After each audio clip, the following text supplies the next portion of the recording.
활용공추입니다. 저희가 최근에 다시 무료 카톡방을 개설을 했는데요. 음, 들어오시려고 하는 분들은 저희 채널에서 아무거나 들어오셔가지고 영상을 어, 보실 때 요 영상 바로 밑에 보시면 링크가 있습니다. 요 링크 클릭하시면 바로 들어오실 수 있겠고요. 이제 지금 주식시장이 한동안 굉장히 어려웠고, 이제 앞으로도 쉽지는 않을 겁니다. 다만, 해볼 만한 시장은 될 것 같고요. 이제 그런 상황에서 혼자 매매가 어려우신 분들 같은 경우는, 저희가 이제 VIP 방도 운영을 하고 있으니까, 직장인 분들이나 아니면 혼자 매매가 어려우신 분들 관심 가져주시면 좋을 것 같습니다. 8월 17일 장마감 이후입니다. 시장 얘기 한번 드려보도록 하겠습니다. 간단하게만 말씀을 좀 드릴게요. 자, 일단 제목에서도 말씀을 드렸습니다만 어제 말씀을 드렸잖아요. 이제 조정의 시작 아니겠느냐라는 말씀을 드렸었는데 일단 오늘 이 시장의 흐름은 전형적인 이 조정 장세의 흐름을 보였었죠. 기본적으로 오늘 수급적인 측면을 놓고 본다라고 한다면 코스피 같은 경우 외국인들 거의 뭐 종가 무렵에 들어와 가지고 매수 전환을 했습니다만 큰 의미 있는 정도의 수준의 매수는 아니었고요. 코스닥 같은 경우도 매도 우위로 마감을 했습니다만 하루 종일 매도가 있었었고요. 했는데 막판에 조금 담기는 했는데 역시 뭐 큰 의미가 있는 정도의 수준은 아니었습니다.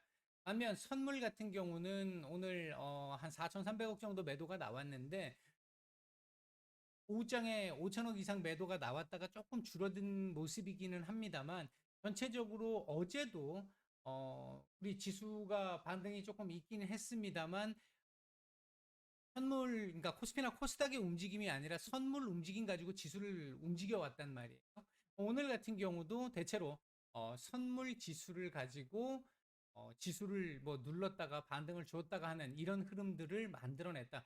그러니까 결국은 지금 현재 구간은 투심이 그렇게 강하지 못한 상황 속에서 받쳐줄 수 있는 주체가 없는 가운데 외국인들이 결국은 지들이 샀다 파는 거 가지고 지수가 움직이는 상황인데 어제도 그렇고 오늘도 그렇고 외국인들 전반적으로 거래 대금이 많이 줄어들다 보니까 시장 전체적인 거래 대금이 많이 줄어들게 됐고요. 그리고 그들에 의해 지수가 움직이게 되는 그런 상황들이 더욱더 명확하게 드러나는 그런 시장의 모습이었다. 이렇게 볼 수 있을 것 같습니다. 아마 당분간 한 며칠 정도는 이런 흐름들이 계속 지속될 가능성이 조금 높아 보이고요. 좀 아쉬웠던 거는 지난 이틀간 미국장 오른 거를 우리가 제대로 반영하지 못했다라는 것도 아쉬웠습니다만 오늘 같은 경우도 아시아 증시 전반적으로 다 괜찮았잖아요. 미선물도 뭐 약보합권이었지만 전혀 변화가 없었었고 그랬음에도 불구하고 우리 시장은 오늘 아침에 시작부터 마감할 때까지 어제와 똑같은 형태로 하루 종일 질질질 흘러내리는 찔끔찔끔 흘러내리는 이런 시장이 나오면서 좀더 지루하고 재미가 없는 가운데 종목들은 계속해서 파란불이고 이렇게 좀 그런 쪽에서 지치게 만드는 그런 정도의 장이었다 이렇게 볼 수 있을 것 같습니다. 어제 특징적인 게 어제 하한가 종목이 한 종목 있었잖아요. 사실 상한가는 좀 잘 나와도 하한가는 사실 잘 안 나오는데 오늘 같은 경우도 하한가가 두 종목이나 나왔습니다.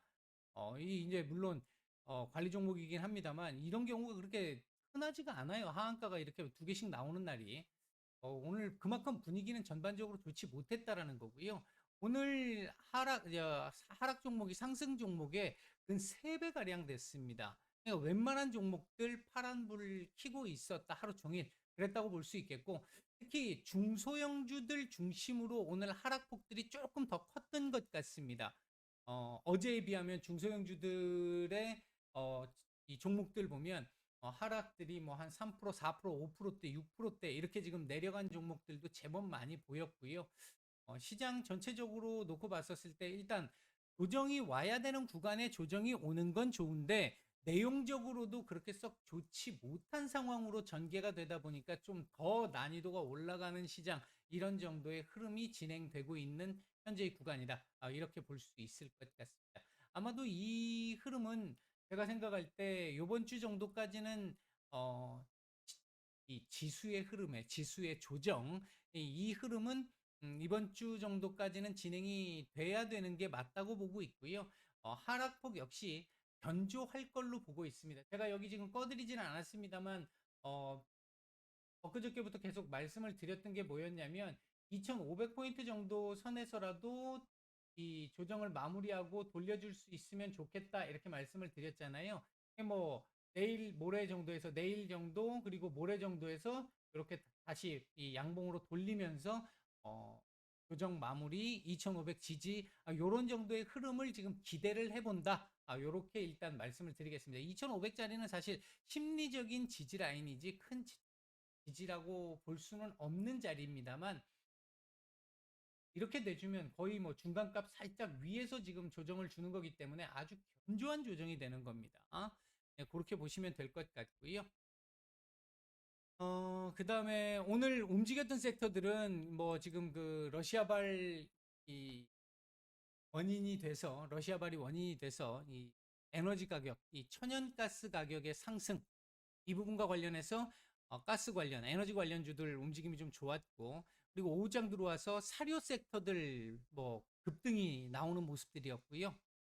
그 외에는 뭐 대부분 다 윗꼬리를 단 정도의 모습이었습니다. 오늘 하락 쪽은 데이터 쪽 그리고 건설 그리고 갤럭시나 애플 부품사들, IT 부품사들 그리고 반도체 섹터들 이런 정도가 오늘 시장의 지수를 조금 누르는데 일조를 했다 이렇게 볼 수 있을 것 같습니다. 오늘 외국인들 매수했던 종목들 몇 개 좀 보면요. 일단 코스피 쪽에서는 엔솔, 셀트리온, 현대모비스, 삼성 SDI 정도 눈에 띄고요. 매도상위 쪽에서는 SK텔레콤, 기아, 하나금융지주, 삼성바이오로직스, LG전자, 현대차, 포스코홀딩스 정도 눈에 띄는 매도가 좀 나왔습니다. 삼성전자가 일단은 쑥 들어갔어요. 자, 그 다음에 이제 코스닥 시장 쪽에서는 와, LNF 오늘 670억 매수했습니다. 엄청나죠? 오늘 외계인들이 170억 매도를 했는데 LNF 670억 매수를 했으면 나머지 다른 건 더 많이 팔았겠다는 얘기죠. 그 다음 셀트리온 헬스케어, 유일 로보틱스, 삼강 M&T, 피코그램, 박셀바이오, 메가MD, 오트렉스, 넥슨게임즈 뭐 이런 종목들 제이시스 메디칼까지 이런 종목들 외국인들 매수가 좀 괜찮았고요. 매도상위 쪽에서는 SM 매도도 제법 좀 나왔습니다. SM, 컴투스, 휴림로봇, HLB, JYP엔터, 다날, 에코프로, 제우스, 메가스터디 교육, 파마리서치 뭐 이런 종목들 매도가 좀 나왔는데요. 지금 교육 관련 섹터들 매도가 지금 좀 나온 거 보이시죠? 뭐 매수도 좀 있었습니다만 아마 단기적인 부분은 어느 정도 좀 차익 물량들이 나오기 시작하는 거 아닌가 하는 생각도 좀. 자, 지수적으로 놓고 보면요. 일단은 아까 말씀드렸던 2500포인트, 내일 2500포인트 지지 테스트 한번 나올 것 같고요. 그리고 모레 지지 테스트를 한번 더 하면서 양봉, 아래골이 살짝 달고 양봉 딱 띄우면서 일단 반등의 전조 정도는 만들어주지 않을까. 일단 그런 정도로 예상을 하고 있다. 이렇게 보시면 될 것 같습니다. 오늘 일단 시장 얘기는 이렇게 짧게 간단하게 좀 드리겠습니다. 그 전에 한 가지 더 말씀을 드리면, 어, 예, 그 전에 이런 얘기들이 좀 있어서요. 시장, 매크로, 시장, 이게 뭐가 중요해? 내 종목만 보면 되지. 어차피 매크로 그거 뭐 내가 어떻게 할 수 있는 것도 아닌데, 매크로만 맨날 뭐 얘기하면 뭐해? 라고 생각하시는 분들 또는 아직 잘 모르시는 분들 중에, 그런가? 이렇게 생각하시는 분들 잘 생각을 해보시면요. 오늘 같은 장에서 보시면 상승 종목 수가 359개, 상한가 3개, 그리고 보합 80개, 하락 1067개입니다. 코스피도 오늘 229개 상승을 했고 633개가 하락을 했는데요. 여러분들 들고 계신 종목들 중에 오늘 같은 경우 올라갔던 종목들 많이 있었잖아요. 이런 종목들 다 많이 올랐잖아요. 그러니까 그래 뭐 시장이 뭐가 필요해? 시장 이렇게 오늘 안 좋았어도 내 종목 이렇게 갔는데 매번 그럴 수 있냐는 거예요. 날마다 장날일 수 있겠냐는 거예요. 시장이 안 좋게 되면 이런 종목들이 훨씬 더 많아진다는 겁니다. 이런 종목. 내 종목도 이 안에 들어가 있을 확률이 높다는 거예요. 과학적으로 우리가 인문과학이라고 했으니까 과학적인 데이터적으로 놓고 봤었을 때 시장에 1000개의 종목이 있는데 700개가 내려요. 300개 정도가 올라요. 어떤 경우에는 내가 300개에 들어갈 수도 있지만 확률적으로 30% 확률밖에 안 되는 거잖아요. 그런 측면에서 놓고 봤었을 때 또는 시장이 괜찮으면 내가 어떤 종목에 대해서 목표가를 이만큼까지 잡았는데 시장이 괜찮으면 이 자리를 찍어줍니다. 근데 시장이 안 좋으면 이 자리를 못 찍고 밑에서 밀려요. 그러면 목표가를 낮춰야 된다는 상황도 나온다라는 거죠. 그러니까 시장이라는 걸 무시하고 보게 되면 저도 요번에 이 올 상반기 이 작년 말부터 해가지고 제가 시장을 조금 잘못 봤던 부분도 개인적으로 있습니다. 이때까지 계속해서 시장이 이렇게 어느 정도 내려오고 나면 다시 반등들이 나오는 시장 자체로 놓고 보면요. 이렇게 보시면 올라갔다가 떨어졌다가 다시 올라오고 이런 지금 사이클이 항상 있잖아요. 이런 사이클이 있기 때문에 그 부분들 이때까지 우리나라 박스피라는 표현을 썼듯이 그런 흐름들을 가정을 해서 본다라고 한다면 조금 밀려도 다시 올라오게 되면 지수가 조금만 안정을 찾아도 상승 안 해도 박스권 흐름에서 안정만 찾아줘도 종목들은 올라올 종목들은 올라오거든요. 근데 문제는 상반기 때 어려웠던 이유 중에 하나가 그거였잖아요. 이렇게 떨어지는데 종목이 올라갈 수가 없는 거죠. 물론 이렇다고 해서 지수가 이렇게까지 밀렸을 때 올라간 종목이 하나도 없었습니까? 매일매일 상한가도 있었었고 올라간 종목도 많이 있었죠. 근데 그걸 내가 매수해서 그걸 계속 매번 그 올라가는 종목들을 내가 매수할 수 있었냐고요. 그런 부분들을 생각해 보면 그래서 시장이 중요한 겁니다. 지금 구간 어제부터 제가 조정 가능성에 단기 조정 가능성에 대한 말씀을 드렸잖아요. 그러면 그 단기 조정 가능성을 보고 나니까 시장 오늘 지수도 이렇고 시장 상태도 꼬라지였다는 거죠. 그래서 시장이 중요하다라는 겁니다. 이게 시장이 조금만 받쳐주는 시장이 나오게 되면 요만큼에서 내가 털어야 될 걸 요만큼까지 올라갈 수 있는 거고요. 손절가를 요만큼 잡아놨는데 여기까지 안 주고 올라가는 경우들이 대부분 많습니다. 다만 시장이 안 좋으면 손절가 이탈을 하고 다시 올라오거나 아니면 이탈되고 아예 못 올라오는 경우 이렇게 생기기 때문에 시장 상황에 따라 종목들의 움직임도 달라지기 때문에 목표가가 달라지거나 올라갈 게 떨어진다든지 올라갈 수 있는 게 덜 올라간다든지 조금밖에 안 떨어질 수 있는 게 더 떨어진다든지 오늘 같은 경우도 보면 차트를 대체적으로 만들어 놓고 올라갈 수 있는 흐름을 다 만들어 놓고 밀린 미끄러진 종목들도 제법 보였고요.